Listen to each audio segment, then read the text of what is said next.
Bus యాత్రలో ఉన్న ముఖ్యమంత్రి జగన్పై జరిగిన దాడిని పలువురు ప్రముఖులు ఖండించారు. సీఎం జగన్ త్వరగా కోలుకోవాలని ప్రధాని మోదీ ట్వీట్ చేశారు. జగన్ ఆయురారోగ్యాలతో ఉండాలని ప్రార్థిస్తున్నానని ప్రధాని మోదీ పేర్కొన్నారు. సీఎం జగన్పై దాడి ఘటనపై టీడీపీ అధినేత చంద్రబాబు స్పందించారు. జగన్పై దాడిని తీవ్రంగా ఖండించారు. ఈ ఘటనపై నిష్పక్షపాత విచారణ జరిపించి బాధ్యులైన అధికారులపై చర్యలు తీసుకోవాల్సిందిగా ఈసీని కోరారు. రాజకీయ విభేదాలు హింసకు దారితీయకూడదని తమిళనాడు ముఖ్యమంత్రి స్టాలిన్ అన్నారు. జగన్ త్వరగా కోలుకోవాలని సీఎం మాజీ మంత్రి కేటీఆర్ ఆకాంక్షించారు. ప్రజాస్వామ్యంలో హింసకు స్థానం లేదని కేటీఆర్ అన్నారు.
బస్సు యాత్రలో ఉన్న ముఖ్యమంత్రి జగన్పై జరిగిన దాడిని పలువురు ప్రముఖులు ఖండించారు.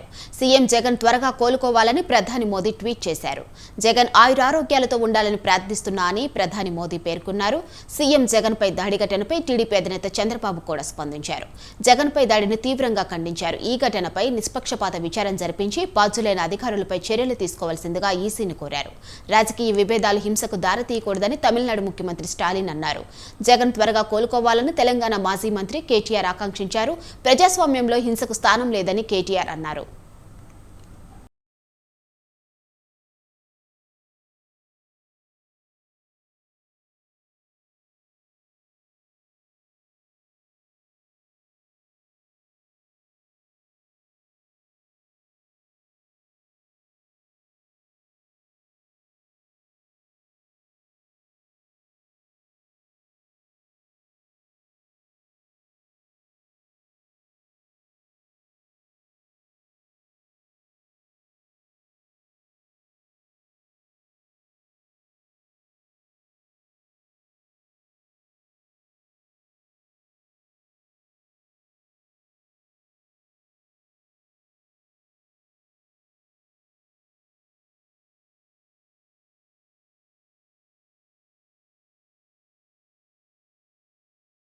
విజయవాడలో సీఎం జగన్పై జరిగిన రాళ్ల దాడి రాష్ట్ర వ్యాప్తంగా సంచలనంగా అయింది. బస్సు యాత్రలో భాగంగా సింగ్ నగర్కు చేరుకున్న క్రమంలో ఓ దుండగుడు సీఎం జగన్పై రాయితో దాడి చేశారు.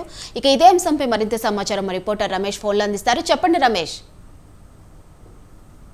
మాదిరి నిన్న AP CM Jaganmohan Reddy bus యాత్రలో భాగంగా నిన్న ఎన్టీఆర్ జిల్లాలోకి బస్సు యాత్ర ప్రవేశించింది. ఇక విజయవాడ నగరంలో బస్సు యాత్ర కొనసాగుతున్నటువంటి సమయంలోనే నిన్న రాత్రి 8 గంటల సమయంలో ఏపీ సీఎం జగన్మోహన్ రెడ్డి పైన రాయితో దాడి జరిగింది. ఈ దాడిలో ఆయన కంటి పైభాగంలో గాయమైనటువంటి పరిస్థితి కూడా ఉంది. దీంతో వెంటనే అటు వైఎస్ఆర్ కాంగ్రెస్ పార్టీ నేతలు అదేవిధంగా సెక్యూరిటీ సిబ్బంది కూడా ఎలా అయ్యారు. ముఖ్యమంత్రి జగన్మోహన్ రెడ్డి కూడా ఈ దాడి తర్వాత ప్రథమ చికిత్స చేయించుకున్నారు. ఆ చికిత్స తర్వాత తిరిగి బస్సు యాత్రను కొనసాగించడం జరిగింది. బస్సు యాత్ర పూర్తయిన తర్వాత కేసనపల్లిలోని స్టే పాయింట్ దగ్గరికి వెళ్ళారు. ఆ తర్వాత అక్కడి నుంచి విజయవాడలోని జనరల్ హాస్పిటల్కి వచ్చి ట్రీట్మెంట్ తీసుకున్నారు. ట్రీట్మెంట్ తర్వాత మళ్ళీ స్టే పాయింట్ దగ్గరికి వెళ్ళినటువంటి పరిస్థితి కూడా ఉంది. వైద్యులు సూచన మేరకు సీఎం జగన్మోహన్ రెడ్డి ఈ రోజు బస్సు యాత్రను వాయిదా వేసుకున్నటువంటి పరిస్థితి కూడా ఉంది. అయితే ఈ దాడి ఏదైతే ఉందో ఈ దాడి వెనుక ప్రధానంగా తెలుగుదేశం పార్టీ నేతలు ఉన్నారని వైఎస్ఆర్ కాంగ్రెస్ పార్టీ నేతలు చెప్తూ ఉన్నాయి. సీఎం జగన్మోహన్ రెడ్డికి ప్రజల నుంచి వస్తున్నటువంటి స్పందన ఏదైతే ఉందో ఈ స్పందన చూసి ఓర్చుకోలేక తెలుగుదేశం పార్టీ నేతలు ఎలాంటి దాడులకు పాల్పడుతున్నారని వైఎస్ఆర్ కాంగ్రెస్ పార్టీ నేతలు ఆరోపిస్తూ ఉన్నారు. మరోవైపు ముఖ్యమంత్రి జగన్మోహన్ రెడ్డిపై జరిగినటువంటి దాడిపైన ఇటు ప్రధాని నరేంద్ర మోదీతో పాటు మమతా బెనర్జీ, అదేవిధంగా తమిళనాడు ముఖ్యమంత్రి స్టాలిన్, అదేవిధంగా బీఆర్ఎస్ అధ్యక్షుడు కేటీఆర్ కూడా స్పందించినటువంటి పరిస్థితి కూడా ఉంది. మరోవైపు రాష్ట్ర వ్యాప్తంగా వైఎస్ఆర్ కాంగ్రెస్ పార్టీ నేతలు కావచ్చు, కార్యకర్తలు కూడా ఈ దాడిని ఖండిస్తూ ఉన్నారు.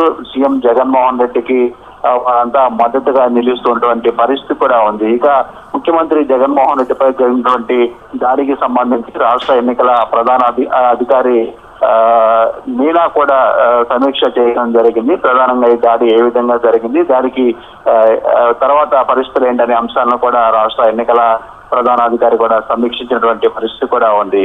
ఒకవైపు సీఎం జగన్మోహన్ రెడ్డి రాష్ట్ర వ్యాప్తంగా విస్తృతంగా ఎన్నికల ప్రచారం నిర్వహిస్తున్నారు. అందులో భాగంగానే ఈ బస్ యాత్రను కొనసాగిస్తూ ఉన్నారు. దాదాపుగా 13 రోజుల పాటు బస్ యాత్ర దిగ్విజయంగా కొనసాగినటువంటి పరిస్థితి ఉంది. కానీ విజయవాడకు వచ్చిన తర్వాత ఈ ఇన్సిడెంట్ జరగడంతో ఇటు వైఎస్ఆర్ కాంగ్రెస్ పార్టీ శ్రేణులు, అదేవిధంగా వైసీపీ నేతలు కూడా ఈ దాడి వెనక తెలుగుదేశం పార్టీ ఉందనేది ప్రధానంగా చేస్తున్నటువంటి ఆరోపణ. మరోవైపు తెలుగుదేశం కూడా ఈ విమర్శలకు కౌంటర్ గా ఇస్తుంది. గతంలో కోడికత్తితో దాడి అంటూ హడావడి చేశారు. మళ్ళీ ఇప్పుడు ఎన్నికలకు ముందు ఈ దాడి అనేది కూడా వైసీపీ ఆడుతున్న డ్రామా అనే అంశాన్ని తెలుగుదేశం పార్టీకి సంబంధించిన నేతలు చెప్తున్నటువంటి పరిస్థితి ఉంది. Madhuri. Right, thank you Ramesh.